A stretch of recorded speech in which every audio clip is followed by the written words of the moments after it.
Everything you've been told about espresso machines is backwards. The most advanced machine of the last 60 years, designed in 1961, and almost every machine sold today is still copying it. This has been going on from the very start. Go back to 1884. A hotel owner in Turin named Angelo Moriondo patents a machine that brews coffee with steam and hot water in a fraction of the usual time. He takes a bronze medal at the Turin Expo. And then, nothing. The thing brewed in bulk. It never really left Turin. And outside his own hotels, almost nobody ever saw one. 17 years later, a mechanic in Milan fixes the part Moriondo never solved. 1 cup at a time. On demand. Seconds instead of minutes. He also gives it the detachable handle full of coffee, the portafilter, that every machine on Earth still uses. His name was Luigi Bezzera. That's Bezzera. He filed his patent in 1901, and then he ran out of road because he was a mechanic, not a businessman. So a man called Desiderio Pavoni bought the patent, founded La Pavoni, showed the machine in Milan in 1906, built an empire on it. 2 men invented espresso. A third one got rich from it. And that's the pattern you're about to see 7 more times. The greatest espresso machines ever built were almost never the ones with the biggest marketing budgets. Half of them came out of workshops that don't exist anymore. These are the 7 greatest espresso machines ever made. And I'd bet real money you've never heard of at least half of them. If you like the idea of great coffee that doesn't need a second mortgage, tap that like button and subscribe. It helps this channel keep digging up what the big brands would rather you never find. And stay to the end for number 1. It's the only machine on this list you've almost certainly touched without ever knowing its name. It's probably sitting in your favorite cafe right now. Number 7. The La Pavoni Europiccola. 1961. Pavoni's company takes a bar machine and shrinks it down to a chrome column that fits on a kitchen counter. No pump, no electronics. A boiler, a piston, a lever. You lift the lever, water floods the coffee. You push down, and your own arm becomes the pump. 7 to 8 bar. What a professional cafe machine delivers, generated by a human being. Roughly 500,000 sold by 2005. Now the downside, and it's a big one. That boiler is bare chrome-plated brass, and it will burn you. There's no brew temperature control of any kind, which means your 3rd shot won't taste like your 1st, and your 5th won't taste like either of them. This isn't an appliance, it's an instrument, and it will humiliate you for about a month. Number 6. The Rancilio Silvia. Here's one that was never supposed to exist. Rancilio, founded near Milan in 1927, built commercial machines for cafes. That was it. Then in 1997, somebody has the idea of making a miniature version of their professional machine as a thank you gift for distributors. A corporate present, not a product, not for sale. Word got out. An importer talked them into selling it. And Miss Silvia accidentally turned into one of the most famous home machines on the planet. Why? Because nobody had bothered to cheapen it. Solid brass boiler. Commercial-sized portafilter. Parts you can still buy today. The honest flaw is heat. One small boiler handles brewing and steaming, so you either learn to time it or you end up fitting a PID controller yourself, a small device that holds the boiler temperature to within a fraction of a degree. The best home machine of a generation, was a gift nobody meant to sell.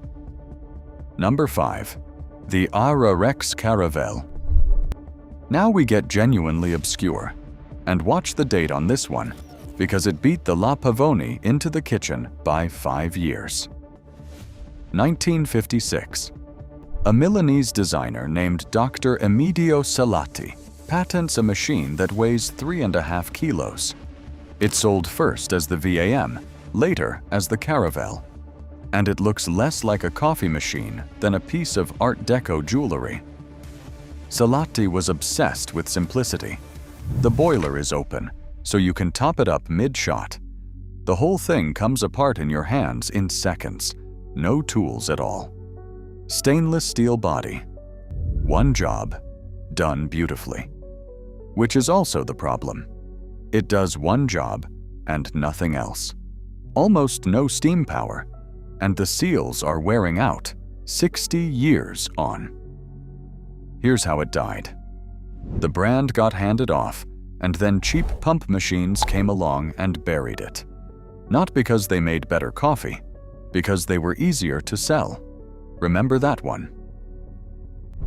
Number 4. The Olympia Cremina. Number 4 is the one collectors call the Grail.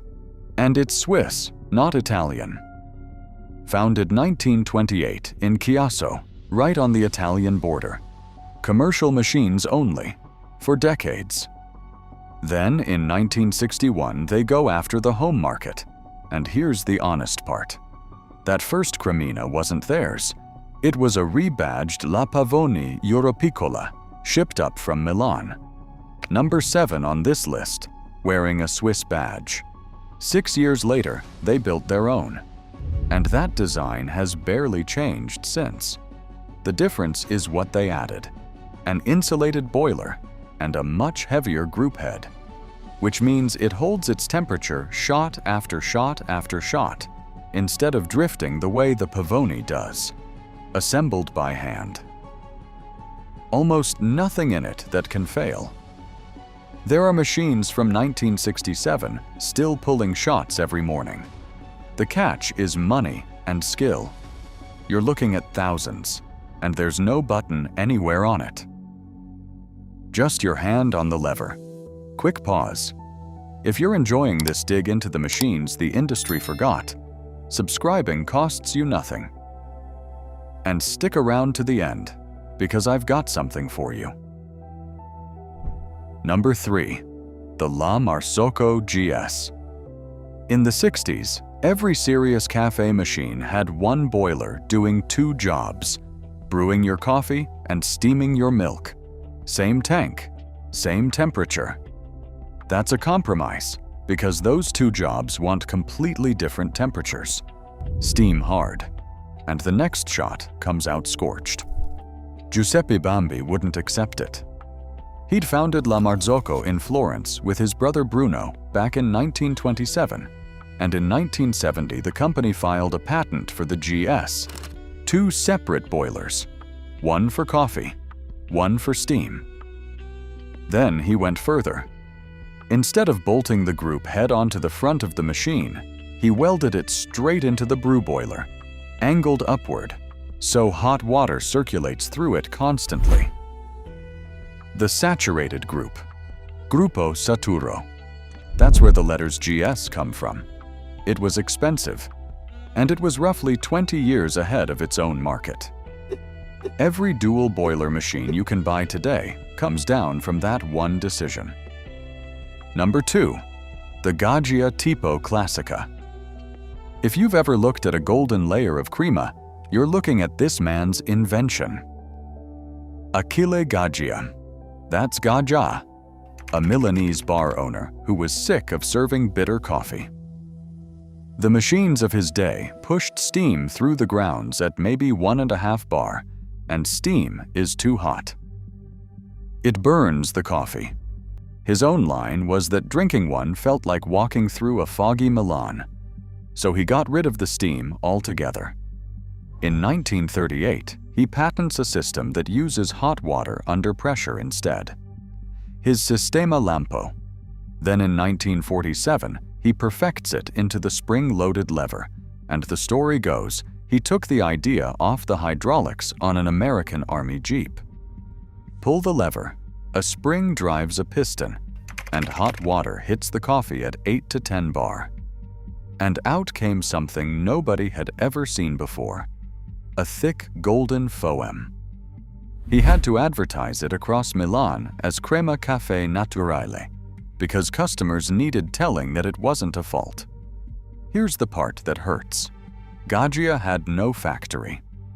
To build the Classica in 1948, he went into partnership with the owner of a small engineering firm, and the company they founded together was called Officine Faema Brevetti Gaggia. Faema's name went first. Gaggia died in 1961. The company left the family, and the name eventually ended up owned by one of the largest consumer electronics groups in the world. That engineering firm he needed? That's number one. Number 1. The Faema E61. 1961. A total solar eclipse crosses Italy, and Carlo Ernesto Valente names his new machine after it, Eclipse 61, and he solves everything that was left. Instead of a spring and a barista's arm, an electric pump, holding 9-bar rock steady for the whole shot. Instead of stale boiler water, a heat exchanger, a coil of pipe that pulls fresh water through the boiler on demand, so every shot starts clean. Instead of a group head that goes cold between shots, around 4 kilos of chrome-plated brass with hot water, circulating through it constantly by thermosiphon, driven by nothing but convection. And before the pressure ramps up, it wets the coffee gently first. First machine with an electric pump. First with a thermosiphon group. First with automatic pre-infusion. And Valente patented the group. Then the patent expired, and the industry simply took it. Look at almost any serious espresso machine sold today, and you'll find that same heavy chrome dome bolted to the front. E61 stopped being a model name and became a category. That's what I meant at the start. The most advanced machine of the last 60 years was designed in 1961, and everything since has been a copy of it. It isn't perfect. All that brass needs about half an hour to come up to temperature. And Faema itself?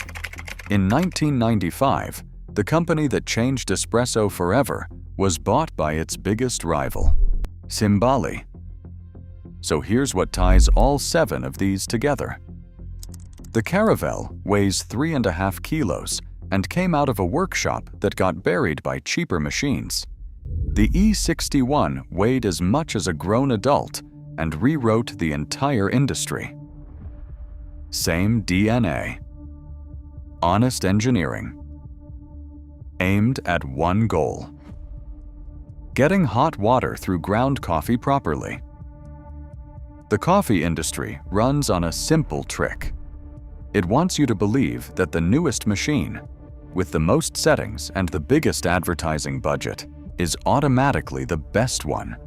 And that great espresso is something you buy your way into by spending a bit more this year than you did last year. The greatest machines ever built tell a different story. They came out of workshops and back rooms and one-man benches, from people chasing an idea instead of a quarterly target. Some of those companies are gone. Most of those names are forgotten. And the marketing machine is perfectly happy to keep it that way. You don't have to play that game. But you do need to know where the money actually goes. Because there's a point on the price ladder where you stop buying better coffee and start buying better-looking coffee.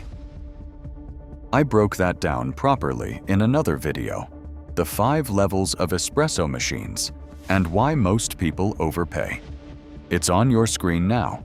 And if this taught you something, hit like, subscribe, and tell me down in the comments which forgotten machine you'd have put at number 1.